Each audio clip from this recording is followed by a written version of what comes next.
customary in Las Vegas is usually that during World Series time that all the big poker companies have some kind of party. Now, we're currently on our way to the Bluff party down at the Hard Rock Cafe. So, we go standing in a queue, and there must be 300 people in front of us outside the rear waiting for a taxi.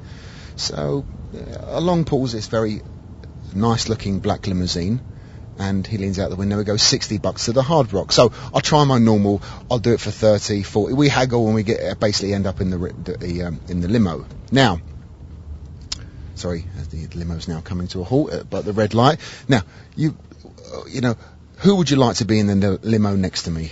Phil Ivey, Greg Raymer, maybe Joe Hatcham. Hey, even Doyle Brunson. No. You lucky people. Who have we got? But someone well known to all of the Gutshot faithful, Mr. Jim Banks. Jim. Good evening, Barry. First time in a limo as well. I know, it's amazing. It's looking out the window, it's like being downtown Hackney, where I come from, you know. Hackney. Please tell me how Vegas on the Strip compares to Hackney. That's just lots of lights. I know normally it's police sirens in Hackney, but there's plenty of lights here too. Okay.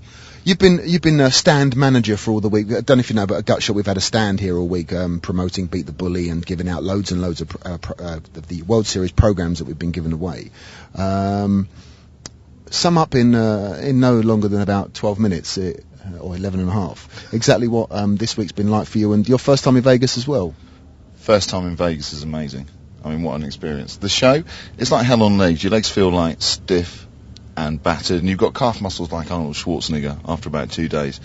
But it's been an amazing experience. There's been women walking around with barely nothing on. You meet all the big stars in Vegas. We've got Chris Ferguson, we've had Negrani, we've had everyone at the stand, we've done interviews. It's been an amazing time. You've suffered with a little bit of cock chaff. Maybe you want to fill us in on that. Cock chaff, I mean, it's a bit of a problem when you start doing stands. I mean, you know, you rub against the nylon of the underpants, you get a bit sore. I mean, it's a professional problem, and you deal with it in a professional way. Okay, I've done a couple of shows in the past, and I would recommend anyone out there not to wear nylon undies. You cheap bastard. Listen, the girlfriend gave me two of them. What was I going to do? Go commando? A commando? Well, that'd be even worse, wouldn't it? Can you imagine? Yeah, zip rub or something. Zip rub. Oh no, that's not chapping. That's raw. Okay. Now we've got last day tomorrow of the show. It's going to be finishing at 4 o'clock. We're going to be backing up the stand. We've got Ron finishing, hopefully completing the heads-up world record. That's going to be great. Now, you got a couple of days left in Vegas. What do you plan to do?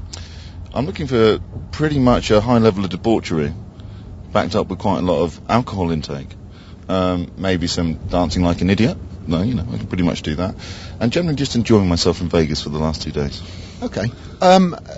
Let's look at the highlights and lowlights of Vegas for you so far. For anyone out there who's not been to Vegas, where I know you've not seen much of it, you've been stuck in the show, but things you would suggest? Definitely don't wear nylon pants. Yeah. No, that's the low, to be honest.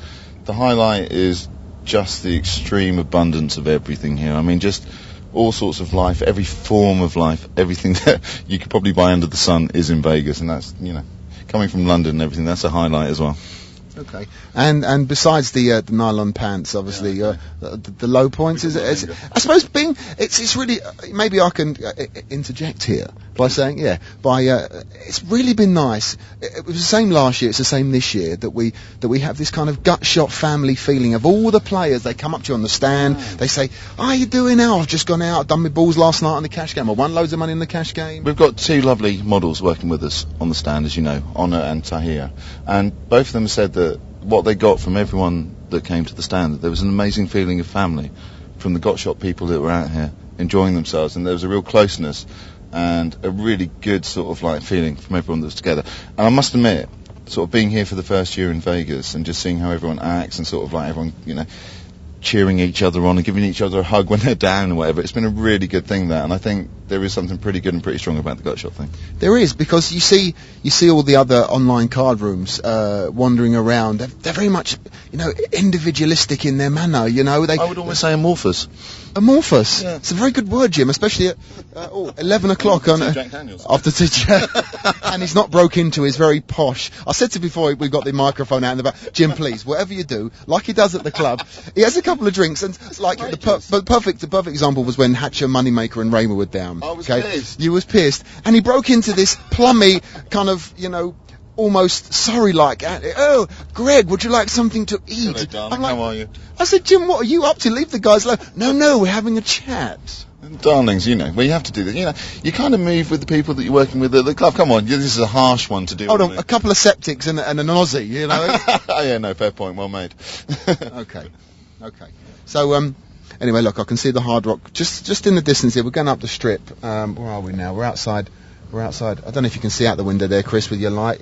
They're all blacked out windows here in the limos, and we were trying to find out if we could see someone but we could wave to. But at 11 o'clock, you know, they're either on the heads up stand or probably, you know, tucked up in their beds or playing, you know, doing well or not so much well in the cash games in and around Vegas. But I think that's about enough for us, me and Jim, and we'll try. We've had really problem. We went to the ultimate bet party. We went to the full tilt party we went to both times. Poor old Chris, our cameraman. Chris, give me the camera a second. Let me show you.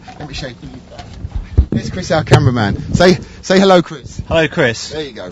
Just to show you the other side of the camera. There's Chris. I actually weren't looking at the camera. I didn't look through the viewfinder, so it might be important that Chris might have been his groin. Yeah. Anyway, I hope he hasn't got nylon pants on. Oh well, don't chaff, Chris. That's all. Yeah.